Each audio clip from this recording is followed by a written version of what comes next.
Nimda, those rats tell me. Her tabu's crack oikinim boomla. ഈ ചങ്ങായി എന്താ പറഞ്ഞത് നിങ്ങൾക്ക് മനസ്സിലായോ? എനിക്ക് മനസ്സിലായിട്ടില്ല. എനിക്ക് എന്തെങ്കിലും കാര്യങ്ങൾ മനസ്സിലാണ്ടിരിക്കലേ മലയാളത്തിൽ പറഞ്ഞു തരണം. ഈ ചങ്ങായിക്ക് എന്തെങ്കിലും കാര്യങ്ങൾ മനസ്സിലാണ്ടിരിക്കലേ ഈ ചങ്ങായിക്ക് അറിയുന്ന ഭാഷയിൽ തന്നെ പറയണം. അതേപോലെ ഹിന്ദി അറിയുന്ന ഒരാൾക്ക് എന്തെങ്കിലും കാര്യങ്ങൾ മനസ്സിലാക്കാൻ ഹിന്ദിയിൽ പറയണം. അങ്ങനെയാണെങ്കിൽ കമ്പ്യൂട്ടറുകൾക്ക് ഓരോ കാര്യങ്ങൾ മനസ്സിലാക്കാൻ എന്തെങ്കിലും ഭാഷ ഉണ്ടാവും? ഉണ്ട്. അതിനെ പറ്റിയാണ് നമ്മൾ ഇവിടെ പഠിക്കുന്നത്. It's me Darshith. Today we are discussing SSLC IT chapter 3 computer ഭാഷ അഥവാ കമ്പ്യൂട്ടർ ലാംഗ്വേജ്.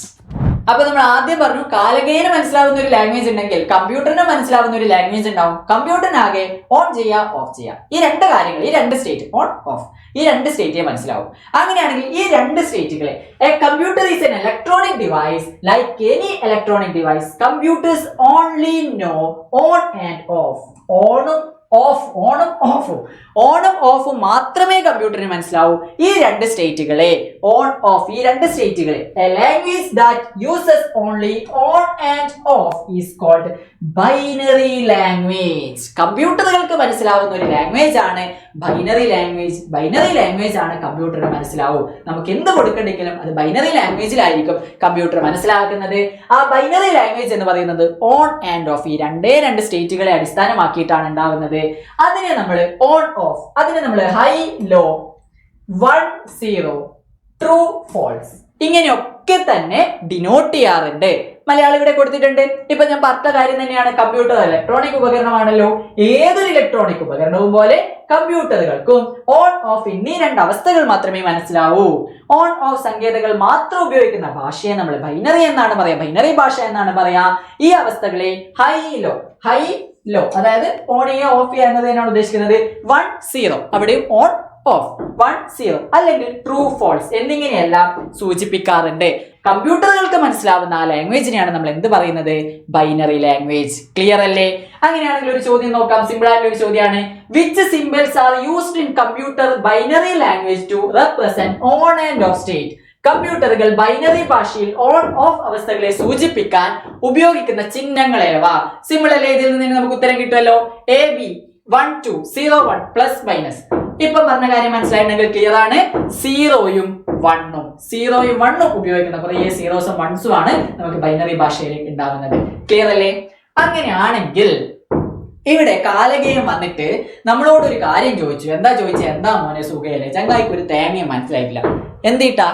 കാലകേയന്റെ ഭാഷ, കാലകേയന്റെ ഭാഷ അറിയുന്ന എങ്ങനെയൊക്കെ മനസ്സിലാവും? ഇയാൾക്ക് മനസ്സിലാണെങ്കിൽ ഒന്നെങ്കിൽ മലയാളത്തിൽ പറയണം, അല്ലെങ്കിൽ എന്താണോ അറിയുന്ന ഭാഷ അതിൽ തന്നെ പറയണം. അല്ലെങ്കിൽ മനസ്സിലാവോ? ഇല്ല. അങ്ങനെ നിന്നപ്പോ എന്താ പോലെ സുഖയില്ലെന്ന് ചങ്ങായിന്റെ ഭാഷയിൽ അങ്ങ് ചോദിച്ചു. ഒന്നും മനസ്സിലായിട്ടില്ല. ഒന്നും മനസ്സിലാകാത്തപ്പോ പെട്ടെന്ന് അവിടെ ഒരാൾ അങ്ങോട്ടേക്ക് വന്നു. നമ്മുടെ സ്വന്തം ബാഹുബലി. ചങ്ങായി ഏതൊക്കെയോ ഡിക്ഷണറിയും ഗൂഗിളും യൂട്യൂബും ഒക്കെ നോക്കി ചങ്ങായിന്റെ എല്ലാ ഭാഷയും പഠിച്ചു വെച്ചിട്ടുണ്ട്. ഓക്കെ. അപ്പൊ നമ്മുടെ ബാഹുബലി വന്നിട്ട് ഇവരോട് പറഞ്ഞു, കാലകേയനോട് പറഞ്ഞു, എടാ മോനെ നീ എന്നാന്ന് വെച്ചാ പറഞ്ഞോ, നീ പറയുന്ന കാര്യങ്ങളൊക്കെ തന്നെ ഞാൻ എന്ത് ചെയ്യും? ട്രാൻസ്ലേറ്റ് ചെയ്തിട്ട് ഇവന് മനസ്സിലാവുന്ന ഭാഷയിലേക്ക് കൊടുത്തോളും. ഈ ചങ്ങായി പറയുന്ന കാര്യങ്ങളൊക്കെ ഈ ബാഹുബലി ട്രാൻസ്ലേറ്റ് ചെയ്തിട്ട് എന്ത് ചെയ്യും? ഈ ചങ്ങായിക്ക് മനസ്സിലാവുന്ന മലയാളം ഭാഷയിൽ പറഞ്ഞു കൊടുത്തോളും എന്ന് പറഞ്ഞു. അങ്ങനെയാണെങ്കിൽ ഈ ബാഹുബലി ആരാ ഇവിടെ? ഒരു ട്രാൻസ്ലേറ്റർ അല്ലേ? അതായത് കമ്പ്യൂട്ടറുകളുടെ ഈ ബൈനറി ഭാഷ എന്ന് പറയുന്നത് മനസ്സിലാക്കാൻ ഭയങ്കര ബുദ്ധിമുട്ട്, സീറോസും വൺസും ഒക്കെയാണ് ഉണ്ടാവുക. അപ്പൊ ആ കമ്പ്യൂട്ടറിന് പറയുന്ന മനസ്സിലാവുന്ന ആ ഭാഷ നമുക്ക് മനസ്സിലാവണമെന്നില്ല. എന്നാൽ നമുക്ക് മനസ്സിലാവുന്ന ഭാഷകളുണ്ട്. ഇംഗ്ലീഷ് പോലുള്ള ഭാഷകളുമായിട്ട് ഭയങ്കര റിലേറ്റ് ചെയ്തുകൊണ്ട് നമ്മൾ ചില പ്രോഗ്രാമിംഗ് ലാംഗ്വേജസ് തയ്യാറാക്കിയിട്ടുണ്ട്.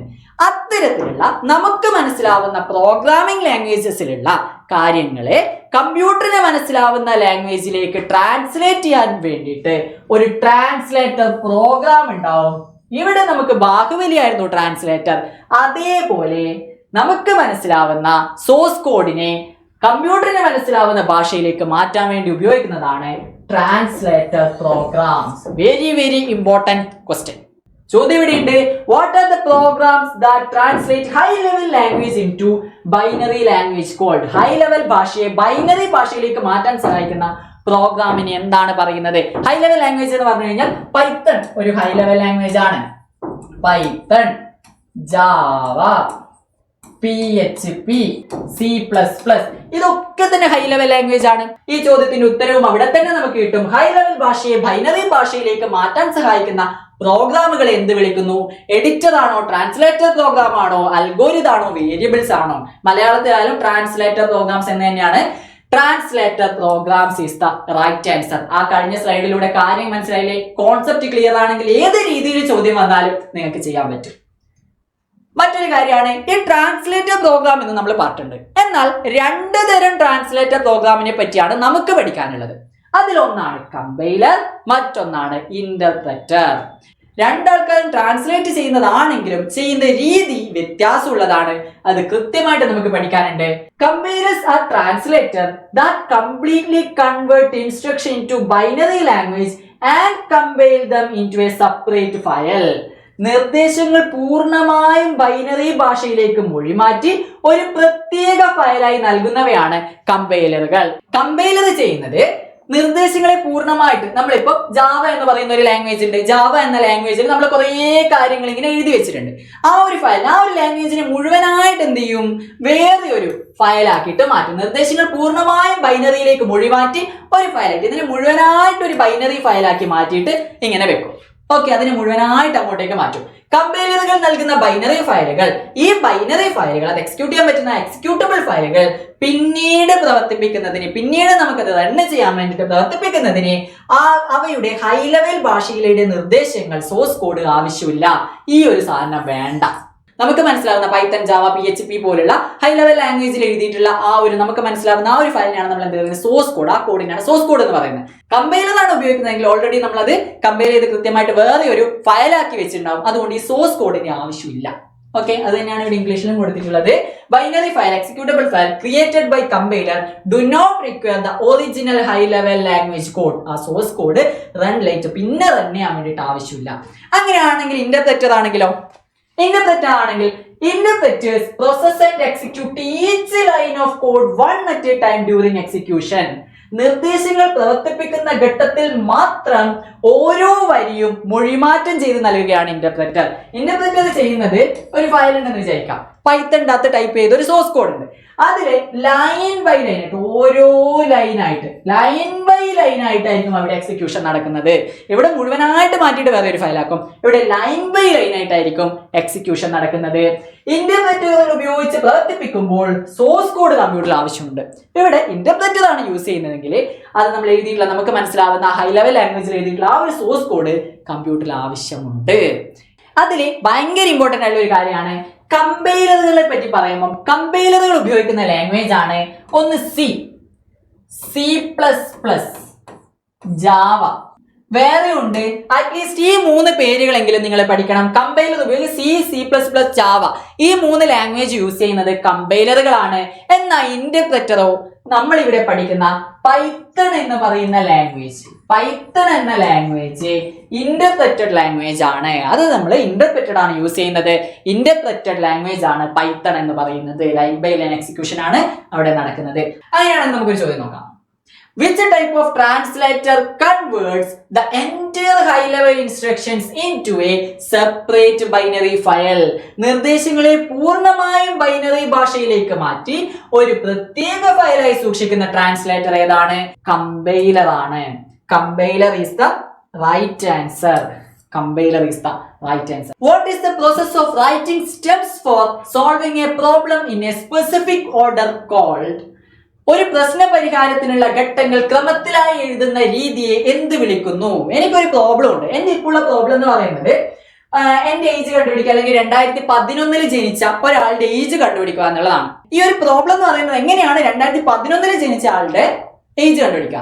ആ പ്രോബ്ലത്തിനുള്ള പരിഹാരം, സൊല്യൂഷൻ ഞാൻ എന്ത് ചെയ്യുന്നു? സ്റ്റെപ്പ് ബൈ സ്റ്റെപ്പ് ആയിട്ട് ഇങ്ങനെ എഴുതി വെക്കുന്നു. ആദ്യം നമുക്ക് കറന്റ് ഇയർ അറിയണം 2026, ബർത്ത് ഇയർ അറിയണം 2011. എന്നിട്ട് കറന്റ് ഇയറും ബർത്തും അറിയാമെങ്കിൽ കറന്റ് ഇയറിൽ നിന്ന് ബർത്ത് ഇയർ, ആ ഒരു ജനിച്ച വർഷം കുറച്ചാൽ നിലവിലുള്ള വർഷത്തിൽ നിന്ന് ജനിച്ച വർഷം കുറച്ചാൽ ഏജ് കിട്ടുന്നു. അങ്ങനെ കിട്ടിക്കഴിഞ്ഞാൽ അതിനെ നമുക്ക് കമ്പ്യൂട്ടറിൽ ഇങ്ങനെ ഡിസ്പ്ലേ ചെയ്ത് കാണിക്കണം. ആ പ്രശ്നത്തിന്റെ പരിഹാരം നമ്മൾ സ്റ്റെപ്പ് ബൈ സ്റ്റെപ്പ് ആയിട്ട് എഴുതും. ഇങ്ങനെയുള്ള ഈ സ്റ്റെപ്പുകളെയാണ് നമ്മൾ എന്ത് വിളിക്കുന്നത്? അൽഗോരിതം എന്ന് വിളിക്കുന്നത്. മലയാളത്തിലും അൽഗോരിതം എന്ന് തന്നെയാണ് പറയാ. വേരിയബിൾ ആണോ, സിന്റാക്സ് ആണോ, അൽഗോരിതം ആണോ, ലൂപ്പ് ആണോ? റൈറ്റ് ആൻസർ എന്ന് പറയുന്നത് അൽഗോരിതം. മലയാളത്തിലും അൽഗോരിതം തന്നെയാണ് കേട്ടോ. അൽഗോരിതം. Okay, algorithm. ക്ലിയർ അല്ലേ? Who developed the Python programming language? ഭയങ്കര ഇമ്പോർട്ടന്റ് ആണ്, എന്തായാലും ചോദിക്കാനുള്ള ചാൻസ് ഉണ്ട്. റൈറ്റ് ആൻസർ എന്ന് പറയുന്നത് കുറെ പേരുണ്ടാവും, ഒരൊറ്റ ആളുടെ പേര് പഠിക്കുക. Guido van Rossum. Guido van Rossum എന്ന് പറയുന്ന വ്യക്തിയാണ് പൈത്തൺ ഡെവലപ്പ് ചെയ്തിരിക്കുന്നത്. What is the file extension used for saving Python programs? ഞാനിപ്പോ ഒരു പൈത്തന്റെ ഒരു പ്രോഗ്രാം ഇവിടെ ടൈപ്പ് ചെയ്ത് വെച്ചിട്ടുണ്ട്. അത് സേവ് ചെയ്യുന്ന സമയത്ത് ഞാൻ അതിനൊരു പേര് കൊടുക്കുന്നു, ABC എന്ന പേര് കൊടുത്തു, ABC. അങ്ങനെയാണെങ്കിൽ ഈ ഒരു ഫയൽ സേവ് ചെയ്യുന്ന സമയത്ത് ഒരു പൈത്തൺ ഫയൽ ആണെങ്കിൽ അത് പൈത്തൺ ഫയലായിട്ട് നമ്മൾ സേവ് ചെയ്യുന്ന സമയത്ത് അതിന്റെ എക്സ്റ്റൻഷൻ ഏതാണ്? .py. സിമ്പിൾ ആയിട്ടുള്ള ഒരു ചോദ്യമാണ്. .py ആണ്. So right answer is option C. Okay, which command is used in the terminal to run a Python file named findAge.py? findAge.py എന്ന് പറഞ്ഞ ഒരു ഫയൽ ഉണ്ട്, നമ്മൾ നേരത്തെ പറഞ്ഞിട്ടുണ്ട്. py എന്ന് പറയുന്ന എക്സ്റ്റൻഷൻ യൂസ് ചെയ്തിട്ടുണ്ട്. അതൊരു പൈത്തൺ ഫയൽ ആയിരിക്കും. ആ പൈത്തൺ ഫയൽ നമുക്ക് ടെർമിനൽ ഉപയോഗിച്ച് റൺ ചെയ്യേണ്ടെങ്കിൽ ഇവിടെ കൊടുത്തിട്ടുള്ളത് ഏത് കമാൻഡ് ആണ് യൂസ് ചെയ്യേണ്ടത്? നമ്മൾ ഇത്ര ചെയ്താൽ മതി. Python 3 എന്ന് ടൈപ്പ് ചെയ്യുക, ടെർമിനൽ ഓപ്പൺ ആക്കുക, Python 3 എന്ന് ടൈപ്പ് ചെയ്യുക, എന്നിട്ട് ആ ഒരു ഫയൽ നെയിം കൊടുക്കാം. So right answer is the option C. Python 3 എന്ന് കൊടുക്കുക, ഒരു സ്പേസ് ഇട്ടിട്ട് ആ ഫയൽ നെയിം അതേപോലെ കൊടുത്താൽ നമുക്കത് റൺ ചെയ്യാൻ പറ്റും. അതിന്റെ ഔട്ട്പുട്ട് നമുക്ക് കാണാൻ വേണ്ടിയിട്ട് പറ്റും. What are used in computer program to temporarily store data? Python പ്രോഗ്രാമിൽ അല്ലെങ്കിൽ ഏതൊരു പ്രോഗ്രാമിൽ താൽക്കാലികമായിട്ട് ഡാറ്റ സംഭരിക്കാൻ ഉപയോഗിക്കുന്ന ഏതാണെന്നാണ് ചോദിച്ചിരിക്കുന്നത്. ഇപ്പൊ 5 ഇതൊരു നമ്പറാണ്, ഒരു ഇൻഡിജർ ആണ്, ഇതൊരു ഡാറ്റയാണ്. ഇപ്പൊ ഞാനൊരു പേര് എഴുതുന്നു, അപ്പു. ഇതൊരു ഡാറ്റയാണ്. ഓക്കെ, ഇത്തരത്തിലുള്ള ഡാറ്റകളൊക്കെ തന്നെ നമുക്ക് എവിടെയെങ്കിലും ഒരു സ്ഥലത്ത് സ്റ്റോർ ചെയ്ത് വെക്കണം. 5നെ ഞാൻ സ്റ്റോർ ചെയ്യാൻ വേണ്ടിയിട്ട് A എന്ന് കൊടുത്തു. അപ്പുവിനെ ഞാൻ ഇവിടെ സ്റ്റോർ ചെയ്യാൻ വേണ്ടിയിട്ട് B എന്നും കൊടുത്തു. ക്ലിയർ? B. അങ്ങനെയാണെങ്കിൽ ഇതിനെയാണ് നമ്മൾ വിളിക്കുന്നത് വേരിയബിൾസ്. ഇതിനെയാണ് നമ്മൾ വിളിക്കുന്നത് വേരിയബിൾ. ഇവിടെ 5 എന്ന് പറയുന്നത് ഒരു ഇന്റിജർ ഡാറ്റയാണ്. ആ ഒരു ഡാറ്റയെ നമ്മൾ സ്റ്റോർ ചെയ്തിരിക്കുന്നത് ഏതിലാണ്? അപ്പോൾ A എന്ന് പറയുന്നത് ഇവിടെ വേരിയബിൾ ആണ്. താൽക്കാലികമായിട്ട് ഒരു പ്രോഗ്രാമിൽ താൽക്കാലികമായിട്ട് നമ്മൾ ഇത്തരത്തിലുള്ള ഡാറ്റകളെ സ്റ്റോർ ചെയ്യാൻ വേണ്ടി ഉപയോഗിക്കുന്നതാണ് വേരിയബിൾസ്. അവിടെ വേരിയബിൾസിന് നമുക്ക് A എന്ന് പേര് കൊടുക്കാം, B എന്ന് പേര് കൊടുക്കാം, C എന്ന് പേര് കൊടുക്കാം. എന്നാൽ അങ്ങനെ പേര് കൊടുത്താൽ തോന്നിയ പേര് എന്തെങ്കിലും കൊടുക്കാൻ പറ്റില്ല. അതിന് കുറച്ച് കാര്യങ്ങൾ, റൂൾസ് ശ്രദ്ധിക്കാനുണ്ട്. അത് അടുത്ത ക്വസ്റ്റ്യനിൽ പഠിക്കാം. ഇങ്ങനെ കൊടുക്കുന്നതിനെ നമുക്ക് വേരിയബിൾ എന്ന് പറയാം. ഇതിന് ഞാൻ നമ്പർ കൊടുത്തു, അപ്പൊ അതൊരു ഇന്റിജർ ഡാറ്റ ആയിട്ടാണ് സ്റ്റോർ ആവുന്നത്. ഇപ്പൊ എന്താ, അപ്പു അല്ലെങ്കിൽ അമ്മു. ഓക്കെ, ഇനി നിങ്ങളുടെ പേരാണെങ്കിൽ നിങ്ങളുടെ പേര്, അതൊക്കെ കൊടുക്കുമ്പോൾ അതെന്താ, അതൊരു ടെക്സ്റ്റ് ഡാറ്റയാണ്. നമ്മൾ പൈത്തണിൽ അതിനെ സ്ട്രിംഗ് എന്നാണ് പറയാം. അതൊരു സ്ട്രിംഗ് ഡാറ്റ ആയിട്ടായിരിക്കും സ്റ്റോർ ആവുന്നത്. C = അമ്മു എന്ന് കൊടുത്തു കഴിഞ്ഞാൽ അമ്മു എന്ന് പറയുന്ന ആ ഒരു സ്ട്രിംഗ് C എന്ന വേരിയബിളിലേക്ക് സ്റ്റോർ ആവും. റൈറ്റ് ആൻസർ എന്ന് പറയുന്നത് വേരിയബിൾസ് ആണ്. ഓപ്ഷൻ ബി ആണ് ശരിയായിട്ടുള്ളത്. ഇമ്പോർട്ടന്റ് ആണ്, ചോദിക്കും. Which special character is allowed in Python variable names? പൈത്തണിലെ വേരിയബിൾ പേരുകളിൽ ഉപയോഗിക്കാൻ അനുവദിച്ചിരിക്കുന്ന സ്പെഷ്യൽ ക്യാരക്ടർ. അതായത് നമ്മൾ നേരത്തെ പറഞ്ഞിട്ടുണ്ട്, ഇവിടെ നമുക്ക് A = 5 എന്ന് കൊടുക്കാം, B = 6 എന്ന് കൊടുക്കാം. എന്നാൽ AB ഇങ്ങനെ ഞാൻ പേര് കൊടുത്തു. എന്നാൽ എന്ത് പേര് വേണമെങ്കിലും കൊടുക്കാൻ പറ്റുമോ വേരിയബിളിനെ? പറ്റൂല. വേരിയബിളിന്റെ പേര് കൊടുക്കുന്ന സമയത്ത് even using variable in a program their name should start with a letter. എപ്പോഴും അതിന്റെ സ്റ്റാർട്ടിങ് ലെറ്ററിലാവാൻ വേണ്ടി ശ്രദ്ധിക്കുക. ലെറ്ററിലാവാൻ വേണ്ടി ABC എന്ന് പേര് കൊടുക്കാം. ഓക്കെ, അങ്ങനെ ഒരു പേര് കൊടുക്കാം. ഇനി ഒരാളുടെ പേര് വേണ്ടെങ്കിൽ നിങ്ങൾക്ക് അങ്ങനെയും കൊടുക്കാം, ABC. അല്ലെങ്കിൽ എന്ത് ചെയ്യാം, നമ്പറിന് നമ്മൾ നമ്മ എന്നൊക്കെ കൊടുക്കാറില്ലേ, ഇങ്ങനെയൊക്കെ കൊടുക്കാം. അങ്ങനെ എന്നാൽ ഒരിക്കലും നിങ്ങൾ ഇതിന്റെ മുന്നിൽ 2, 5 അങ്ങനെ നമ്പർ വെച്ചിട്ട് സ്റ്റാർട്ട് ചെയ്യാൻ പാടില്ല. ഓക്കെ, അണ്ടർസ്കോർ വേണ്ടിക്കൽ യൂസ് ചെയ്യാം, നമ്പർ വെച്ച് സ്റ്റാർട്ട് ചെയ്യാൻ വേണ്ടിയിട്ട് പാടില്ല. സ്റ്റാർട്ടിങ്ങില് ലെറ്റർ വെച്ച് തന്നെ തുടങ്ങാം. അതിന്റെ ഇടയിൽ സ്പെഷ്യൽ ക്യാരക്ടേഴ്സ് യൂസ് ചെയ്യരുത്. ബട്ട് നിങ്ങൾക്ക് അണ്ടർസ്കോർ എന്ന സ്പെഷ്യൽ ക്യാരക്ടർ യൂസ് ചെയ്യാം. അണ്ടർസ്കോർ ഒഴികെയുള്ള സ്പെഷ്യൽ ക്യാരക്ടറെ യൂസ് ചെയ്യാൻ പാടില്ല. ചരങ്ങൾ എന്ന് പറഞ്ഞു കഴിഞ്ഞാൽ വേരിയബിൾ ആണ്. ചരങ്ങൾ ഉപയോഗിക്കുമ്പോൾ അവയ്ക്ക് നൽകുന്ന പേര് അക്ഷരങ്ങളിലാണ്, ആൽഫബറ്റിലാണ് തുടങ്ങേണ്ടത്. ഈ പേരുകൾ അണ്ടർസ്കോർ ഒഴികെയുള്ള സ്പെഷ്യൽ ക്യാരക്ടർ യൂസ് ചെയ്യരുത്. അപ്പൊ ഈ ചോദ്യത്തിൽ എന്താ ഉത്തരം? ഇവിടെ പറഞ്ഞത് ഏതാണ് നമുക്ക് കൊടുക്കാൻ പറ്റുന്ന സ്പെഷ്യൽ ക്യാരക്ടർ എന്നാണ്. സ്പെഷ്യൽ ക്യാരക്ടർ അനുവദിച്ചിരിക്കുന്നത്, അലോ ചെയ്തിരിക്കുന്നത് അണ്ടർസ്കോർ ആണ്. അണ്ടർസ്കോർ നമുക്ക് കൊടുക്കാം, വേറെ ഒന്നും അതിന്റെ ഇടയിൽ കൊടുക്കാൻ പാടില്ല. which function is used to accept input from the keyboard. കീബോർഡിൽ നിന്ന് ഇൻപുട്ട് സ്വീകരിക്കാൻ ഉപയോഗിക്കുന്ന ഫംഗ്ഷൻ ഏതാണ്? ഒരു യൂസറിനോട് നമ്മൾ ചോദിക്കുകയാണ് നിങ്ങളുടെ ജനിച്ച വർഷം എപ്പാ എന്ന് നമുക്ക് ചോദിക്കണം. ചോദിച്ചിട്ട് എന്ത് വേണം? യൂസർ വേണം കീബോർഡ് വഴി അവർ ജനിച്ച വർഷം എൻ്റർ ചെയ്യാൻ. അങ്ങനെ നമുക്ക് പൈത്തൺ പ്രോഗ്രാം ഉപയോഗിച്ചിട്ട് യൂസറിനോട് എന്തെങ്കിലും ഒരു കാര്യം ചോദിച്ചിട്ട് ആ ഒരു ഡാറ്റ ഇങ്ങോട്ടേക്ക് സ്വീകരിക്കാൻ ഏത് ഫംഗ്ഷൻ യൂസ് ചെയ്യണം എന്നാണ് ചോദിച്ചിരിക്കുന്നത്. റൈറ്റ് ആൻസർ എന്ന് പറയുന്നത് ഇൻപുട്ട് ആണ്. എന്തുകൊണ്ടാണെന്ന് പറഞ്ഞുതരാം. റൈറ്റ് ആൻസർ എന്നത് ഇൻപുട്ട് ആണ്. എന്തുകൊണ്ടാണെന്ന് പറഞ്ഞുതരാം. ക്ലിയർ ആക്കാം. കാരണം ഈ രീതിയിൽ ഒരുപാട് ചോദ്യങ്ങൾ ഉണ്ടാവും. എല്ലാം നമുക്ക് ക്ലിയർ ആക്കാം. നെയിം, ഇവിടെ നെയിം എന്ന് പറഞ്ഞു കഴിഞ്ഞാൽ വേരിയബിൾ ആണ്. നമ്മൾ നേരത്തെ പറഞ്ഞിട്ടുണ്ട്. ഇൻപുട്ട് എന്ന് കൊടുത്തു. ഇൻപുട്ട് ഒരു ഫംഗ്ഷൻ ആണ്. എന്തിനാ യൂസ് ചെയ്യുന്ന? യൂസറിന്റെ അടുത്ത് നിന്ന് ഡാറ്റാസ് ഇങ്ങോട്ടേക്ക് സ്വീകരിക്കാൻ വേണ്ടിയിട്ട്. ഇൻപുട്ട് എൻ്റർ യുവർ നെയിം എന്ന് കൊടുത്തു കഴിഞ്ഞാൽ ഈ ഒരു പ്രോഗ്രാം നിങ്ങൾ ടൈപ്പ് ചെയ്ത് റൺ ചെയ്ത് കഴിഞ്ഞാൽ അതിന്റെ ഔട്ട്പുട്ടിൽ എൻ്റർ യുവർ നെയിം ഇങ്ങനെ കാണിക്കും. എന്നിട്ട് ഇവിടെ ആയിട്ട് നിങ്ങൾക്ക് അയാളുടെ പേര് ടൈപ്പ് ചെയ്യാം. ഇവിടെ അപ്പു അല്ലെങ്കിൽ അമ്മു, കുട്ടു, ചുച്ചു, കച്ചു, മിഞ്ചു ആരാന്ന് വെച്ചാൽ കൊടുക്കാം. ഓക്കെ, എൻ്റർ യുവർ നെയിം ഇങ്ങനെ ഒരു ഓപ്ഷൻ വരും. ഇവിടെ നമുക്ക് പേര് എൻ്റർ ചെയ്യാനുള്ള ഒരു ഓപ്ഷൻ വരും. അങ്ങനെ ഞാൻ അപ്പു എന്ന് കൊടുത്തു കഴിഞ്ഞാൽ നേരെ എന്താവും? ഈ വേരിയബിളിലേക്ക് നേരെ ഞാൻ അപ്പു എന്ന് കൊടുക്കുന്നു. അപ്പു എന്ന് കൊടുത്തു കഴിഞ്ഞാൽ ഈ നെയിം എന്ന വേരിയബിളിലേക്ക് അത് സ്റ്റോർ ആവും. അപ്പു എന്ന് പറയുന്ന ആ ഒരു സ്ട്രിങ്, അതായത് ഒരു ടെക്സ്റ്റ് ഡാറ്റയാണ് അല്ലെ. അപ്പു, അമ്മു അതൊക്കെ തന്നെ ടെക്സ്റ്റ് ആണ്, അക്ഷര രൂപത്തിലാണ്. അതിനെ നമ്മൾ സ്ട്രിങ് എന്നാണ് പൈത്തണിൽ പറയുക. സ്ട്രിങ് എന്ന് പറയുന്ന ഡാറ്റ ടൈപ്പ്. അപ്പൊ അതൊരു സ്ട്രിങ് ആയിട്ടായിരിക്കും എന്താവുന്നത്? നെയിമിൽ സ്റ്റോർ ആവുന്നത്.